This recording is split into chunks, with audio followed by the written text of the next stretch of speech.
सबका HR coaching centre में स्वागत हो। जय श्री राम। आज पढ़ने वाले हम मैथ्स। क्या चल रहा था अपना एक्सरसाइज 5.2 कर रहे थे, यहाँ तक 7 क्वेश्चन कर लिए थे। आज क्वेश्चन नंबर 8 करने वाले हैं।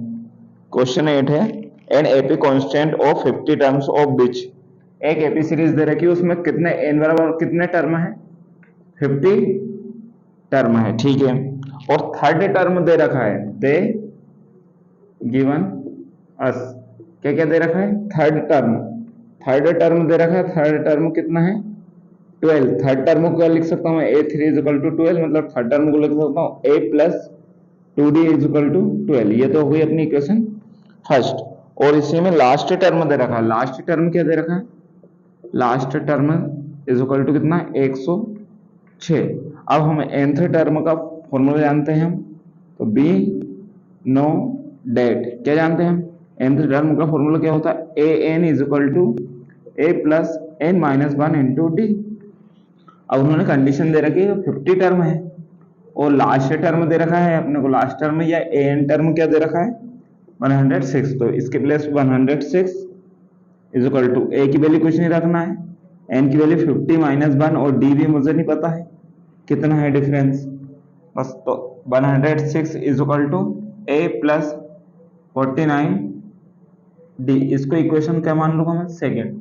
तो अब दोनों इक्वेशंस वाली, तो equation second equation first subtract equation second में से इक्वेशन फर्स्ट को सब्ट्रैक्ट करने पर इक्वेशन सेकेंड कितनी है? a plus 49d is equal to 106। Equation first का क्या? a plus 2d is equal to कितना है? 12। इसको सब्ट्रैक्ट करने में साइन चेंज, ये माइनस ये पॉजिटिव है तो ये माइनस और ये पॉजिटिव है तो माइनस। तो a प्लस के से माइनस के तो कैंसिल, 49 में 2d गए तो 47d इज इक्वल टू 106 में से 12 जाएंगे तो 94 और d की वैल्यू निकालेंगे तो 94 अपॉन 47। 47 वन जा 47 और 47 टू जा 94। तो d की वैल्यू कितनी आ गई अपनी? 2। तो अब value of d put in equation first में वैल्यू रख देंगे। इक्वेशन फर्स्ट कितनी थी? a प्लस 2d बराबर 12, जिससे अपने को क्या मिल जाए? a की वैल्यू मिल जाए। तो d की वैल्यू मेरे पास है, तो a प्लस 2 की वैल्यू है, d की वैल्यू 2 इज इक्वल टू 12। तो a प्लस 2 2 जा 4 इज इक्वल टू 12। तो a की वैल्यू कितनी हो जाएगी? 12। ये प्लस का 4 इधर आके -4, तो a इज इक्वल टू कितना? 8। मुझे फर्स्ट टर्म भी मिल चुका है। और फाइंड द 28 टर्म। क्वेश्चन में फाइंड क्या करना था? Find 29th term. 29 टर्म को क्या लिख सकता हूं मैं? a29। ठीक है, a29। a की वैल्यू कितनी है? 8 प्लस 28, d की वैल्यू कितनी है? 2।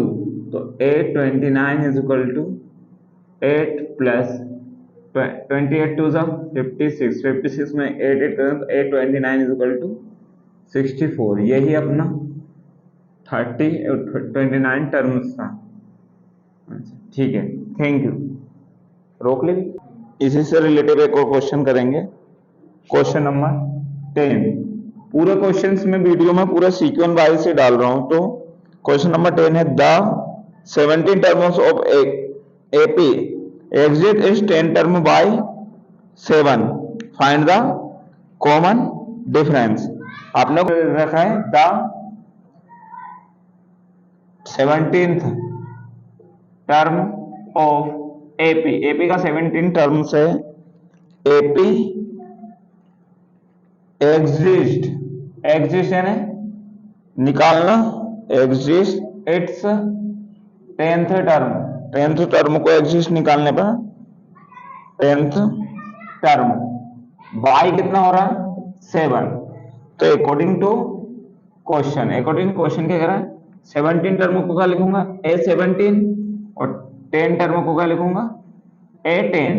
अगर a10 में अगर मैं 7 ऐड कर देता हूं तो ये a17 के इक्वल हो जाएगा। तो यहाँ a17 में से एट एन टर्म निकालेंगे अपन, तो कितना बच रहा, ये प्लस का एट एन है तो इधर आके माइनस का, तो ए 17 टर्म में से एट एन निकाला तो 7 बच रहा, तो बस यही निकाला। तो ए 17 टर्म को लिख सकता हूँ ए प्लस 16d, और एट एन को क्या लिख सकता हूँ ए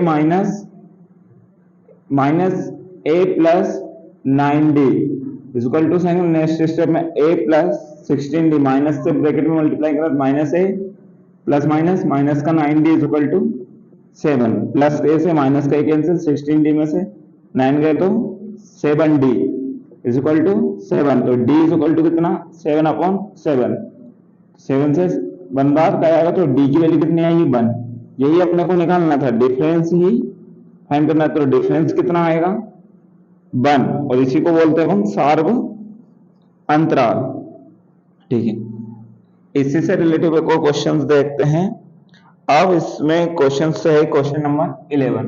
क्वेश्चन नंबर 11 सी है, which of term of AP series दे रखी 3, 15 और 27, 39, ठीक है, विल बी 132 मोर, कंडीशन दे रखी 132 मोर देन किससे 54 टर्म से, इसका एन टर्म्स जो है वो इतना है, विच ऑफ एपी सीरीज का एंड टर्म्स 54 टर्म से कितना ज्यादा है 132 डिग्री, तो मतलब ए एन की वैल्यू कितनी है 54 टर्म, 54 टर्म्स तो है, उसमें से भी प्लस कितने करने 132, तो 54 टर्म को क्या लिखूंगा पहले, 54 टर्म को ए प्लस 53d प्लस 132, तो अब सीरीज से निकालेंगे ए और डी की वैल्यू, यहां से निकालेंगे तो ए की वैल्यू कितनी 3, और डिफरेंस कितना निकलेगा अपना a2 माइनस a1, a2 क्या है, ये फर्स्ट टर्म, ये सेकंड टर्म, ये थर्ड टर्म, सेकंड टर्म में से फर्स्ट टर्म को सब्ट्रैक्ट करूंगा तो 15 में से 3 सब्ट्रैक्ट करूंगा तो 12, a की वैल्यू ये मेरे पास है और d की वैल्यू मेरे पास 12 है, तो इसमें वैल्यू रखूंगा an निकल जाएगा, तो मेरा a की वैल्यू कितनी है 3 प्लस 53 इंटू डी की वैल्यू 12 प्लस 132, तो A N is equal to 3 plus 12 3 जा 36 की 6 कैरी 3, 12 5 जा 60 और 63 प्लस 132, अब तीनों को ऐड करेंगे तो कितना हो जाएगा 8 के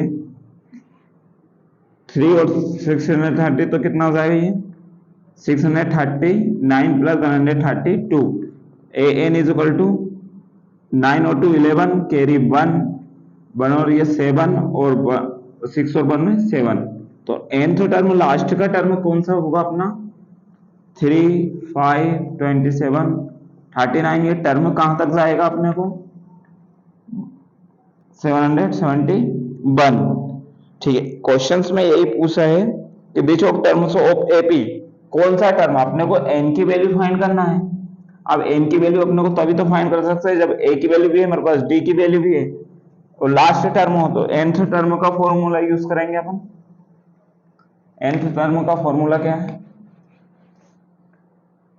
चलो nth टर्म का formula a n is equal to a plus n minus 1 into t. अब मेरे पास सभी वैल्यू है, a n की वैल्यू भी है मेरे पास कितनी 771, a भी है मेरे पास कितना 3 और d की वैल्यू भी मेरे पास कितनी है 12, बस n की वैल्यू फाइंड करना, तो n की वैल्यू नहीं रखेंगे, सब वैल्यू रखेंगे। n is 771 is equal to a की value 3 plus n minus 1 d की वैल्यू 12, देखो 771, ये प्लस का 3 इधर आके माइनस का 3, तो इधर बचा n माइनस 1 मल्टीप्लाई में 12, तो इसमें से हटाएंगे तो कितना है 68, 768 is equal to n minus 1 multiply में 12, अभी मल्टीप्लाई में इधर आके डिवाइडेड में आ जाएगा 12, तो ये 12 हो जाएगा is equal to n minus 1, 12 6 जा 60, 12 5 जा 60, 12 6 जा 70,